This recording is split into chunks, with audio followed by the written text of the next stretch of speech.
नहीं आए। बाबा ने बताया कि नौमी तिथि मधुमास पुनीता और शुक्ल पक्ष अभिजित हरि प्रीता। हरि प्रीता यानी भगवान हरि को प्रिय। देखते ही देखते भगवान ब्रह्मचारी वेश में परिवर्तित हो जाते हैं। भगवान की प्रार्थना करने लगे तो महाराज उन्होंने एक वरदान लिया। क्या? ब्रह्मदेव से कि वो बोले प्रभु इतना वर दो और हम प्रभु के ही यश में सने रहें, माया ममता से बचे रहें और देखने में 5 ही बरस के बने रहें। हमारी आयु तो बढ़े लेकिन यदि हमें कोई सामने से देखे तो हम दिखने में केवल 5 वर्ष के ही प्रतीत हो। तो महाराज ब्रह्मचारी वेश में भगवान का श्रृंगार कितना अद्भुत है, सुंदर है। और किस किस देवी देवता ने वामन भगवान को क्या क्या भेंट दी है बताया है। हे राजन परीक्षित, कश्यप प्रजापति को आगे करके प्रभु का जातक कर्म संस्कार करवाते हैं। जब प्रभु का उपनयन संस्कार होने लगा तो गायत्री के अधिष्ठात्र देवता सविता ने उन्हें गायत्री का उपदेश दिया और देवगुरु बृहस्पति जी ने महाराज यज्ञोपवीत दिया। कश्यप जी ने महाराज मेखला दी और पृथ्वी ने उन्हें कृष्ण मृग चर्म प्रदान किया। बन के स्वामी चंद्रमा ने दंड दिया और माता अदिति ने कोपीन भेंट की और कटिवस्त्र दिया। आकाश के अभिमानी देवता ने भगवान को छत्र यानी छाता अर्पण किया। ब्रह्मा जी ने एक कमंडल दिया और सप्त ऋषियों ने महाराज कुश दिया।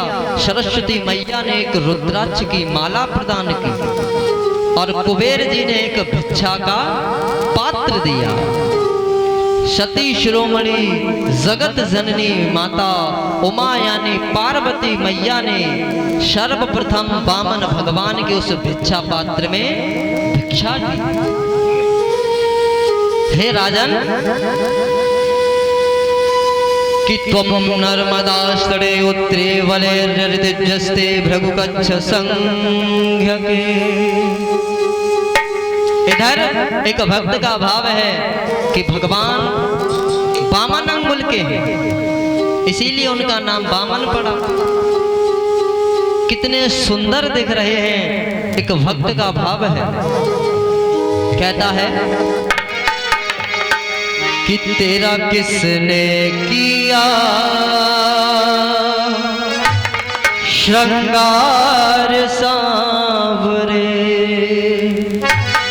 हे प्रभु, आपका श्रृंगार किसने किया है? जिसने भी किया है उसके हाथ सदैव सलामत बने रहे।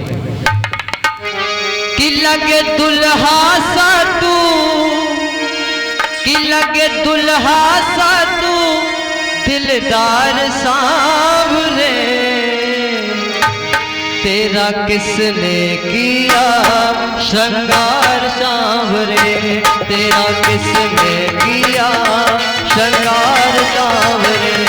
तेरा किसने किया श्रृंगार सांवरे। ओ लगे दूल्हा सा तू, लगे दूल्हा सा तू दिलदार सांवरे।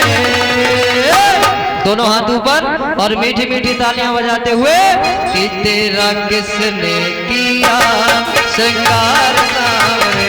तेरा किसने किया श्रृंगार सांवरे।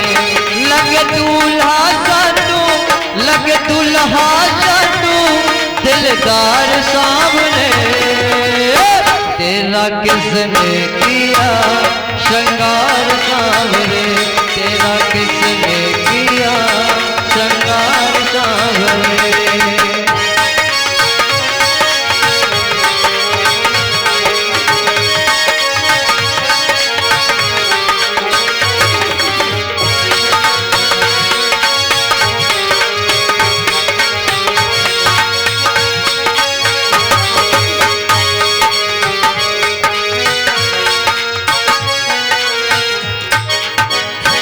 प्रेम से बोलिए गोविंद भगवान की, बोलिए बांके बिहारी लाल की।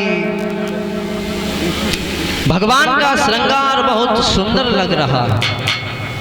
इधर हे राजन परीक्षित, नर्मदा नदी के उत्तर तट पर भृगु कच्छ नाम का एक बड़ा विशाल सुंदर स्थान है। वहीं पर राजा बलि का यज्ञ हो रहा था। गुरुदेव दैत्य गुरु शुक्राचार्य जी के संरक्षण में वामन भगवान को वहां से श्रृंगार होने के पश्चात आज मेरे गोविंद मेरे प्रभु वामन अंगुल के हैं, आज राजा बलि के दरवाजे पर पहुंचे। आवाज दी भिक्षाम दे, तो एक दरबारी ने जाकर के राजा बलि से कहा कि प्रभु एक ब्राह्मण कुमार आया है, वो भिक्षा मांग रहा है। तो राजन ने कहा जाओ दे दीजिए, ब्राह्मणों के लिए हमारे दरबार में कोई रोक टोक नहीं है, जो चाहे जो इच्छा हो उन्हें भेंट कर दो। तो महाराज जब वो सैनिक वहां पहुंचा, थाल में मणि रत्न माला इत्यादि सभी वस्तुएं हैं, जब देने लगा तो भगवान ने मना कर दिया। कहा मैं दान केवल आपके राजा से ही लूंगा, अन्य किसी के हाथ से नहीं। तो महाराज उसने पुनः जाकर के आज राजा को सारी बात बताई बलि को। तो महाराज आज राजा बलि कहते हैं कि ऐसे ब्राह्मण कुमार यदि कौन है जो इतनी जिद कर रहे हैं कि मैं राजन के ही हाथ में